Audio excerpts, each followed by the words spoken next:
अंबेडकर नगर की धरती आज सनातन चेतना की साक्षी बनी, जहां विराट हिंदू सम्मेलन पूरे भव्य स्वरूप के साथ संपन्न हुआ। बीएन इंटर कॉलेज प्रांगण में आयोजित इस महासमागम में जनसैलाब उमड़ पड़ा और हर दिशा में राष्ट्रभक्ति की गूंज सुनाई दी। लहराते भगवा ध्वज, जय घोषों की अनवरत ध्वनि और समाज की एकजुटता ने पूरे वातावरण को इतिहास के पन्नों में दर्ज होने वाला पल बना दिया।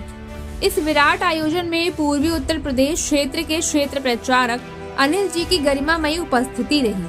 कार्यक्रम की सबसे बड़ी विशेषता रही विश्व हिंदू परिषद के जिला अध्यक्ष हृदयमणि मिश्र जी ने उन्हें शॉल उड़ाकर उनका सम्मान किया और जैसे ही मंच से ये दृश्य सामने आया, पूरा पंडाल तालियों और जयघोषों से गूंज उठा। अनिल जी के ओजस्वी शब्दों और प्रेरणादायी विचारों ने लोगों के अंदर सनातन संस्कृति के प्रति गर्व और राष्ट्र के प्रति संकल्प की भावना को और अधिक मजबूत कर दिया। सम्मेलन की गरिमा उस समय और बढ़ गई जब मंच पर एक एक कर पूर्व विधायक अनीता कमल, पूर्व विधायक संजू देवी, वरिष्ठ नेता जमुना प्रसाद चतुर्वेदी, पूर्व जिला अध्यक्ष व बीजेपी नेता राम प्रकाश यादव, बीजेपी नेता राणा रणधीर सिंह, बीजेपी विधायक धर्मराज निषाद, साथ ही पूर्व सांसद रितेश पांडे, विधान परिषद सदस्य हरिओम पांडे और बीजेपी नेता डॉक्टर आर शुक्ला की मौजूदगी दर्ज हुई। इन सभी विशिष्ट अतिथियों की उपस्थिति ने सम्मेलन को सामाजिक और राजनीतिक स्तर पर नई ऊंचाई दे दी।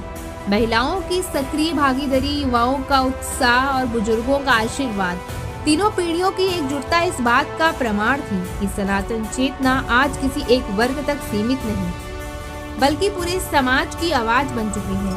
ये विराट हिंदू सम्मेलन सिर्फ एक मंचीय कार्यक्रम नहीं था, बल्कि हिंदू समाज को संगठित, सशक्त और जागरूक बनाने का एक मजबूत संकल्प था।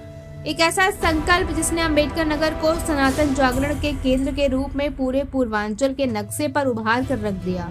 तो चलिए सुनते हैं इस दौरान आए हुए विशिष्ट अतिथियों ने हिंदू समाज को क्या संदेश दिया। विराट हिंदू सम्मेलन के कार्यक्रमों का आयोजन हो रहा है। जैसे आप इस कॉलेज के इस मैदान में एक विराट हिंदू सम्मेलन देख रहे हैं, इसी प्रकार यह विराट हिंदू सम्मेलन देश के सभी राज्यों में, प्रत्येक जिले में, प्रत्येक ब्लॉक में और प्रत्येक न्याय पंचायत में, चाहे कश्मीर की घाटी होगी, चाहे नागालैंड, मिजोरम, मेघालय होगा, सर्वदूर सभी स्थानों पर इस प्रकार के एक विराट हिंदू सम्मेलन के कार्यक्रमों का आयोजन हो रहा है। लगभग संपूर्ण देश भर में 1 लाख स्थानों पर, संपूर्ण देश भर में ऐसे 1 लाख स्थानों पर इस प्रकार के सकल हिंदू समाज का एक विराट हिंदू सम्मेलन का कार्यक्रम का सफल आयोजन इस समय संपूर्ण देश भर में चल रहा है।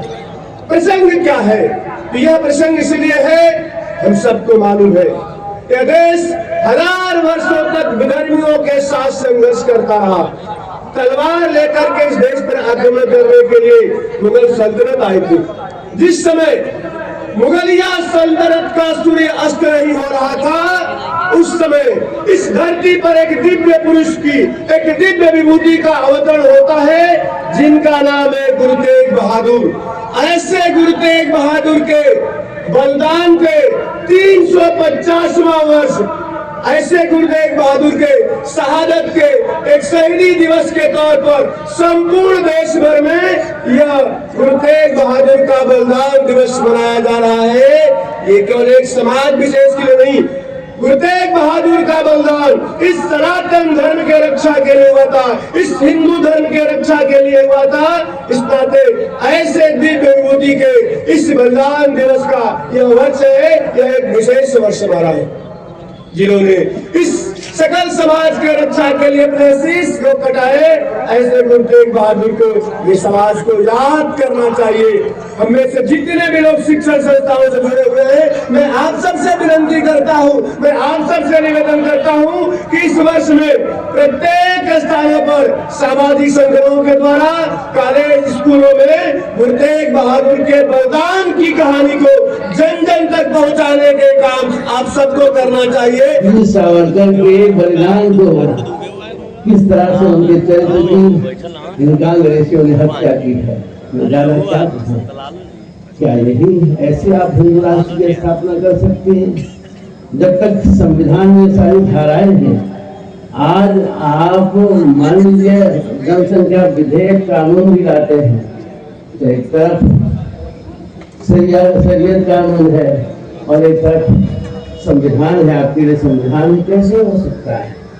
इसलिए आपको सब प्रकार से संगठित होना होगा।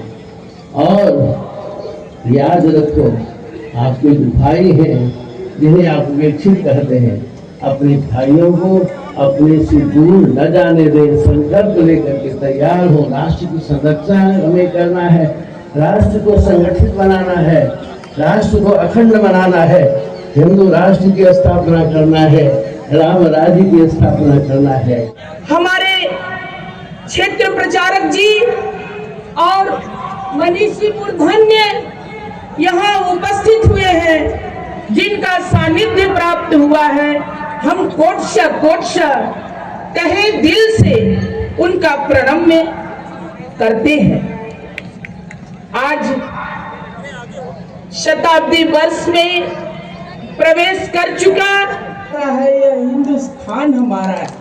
इन्हीं शब्दों के साथ एक बार पुनः क्षेत्र प्रचारक जी को, मनीषी मूर्धन्य को, अपने आगंतुक अग्रजनों को, अपनी बहनों को कोटशा प्रणम्य संप्रेषित करती हूँ। भारत माता की।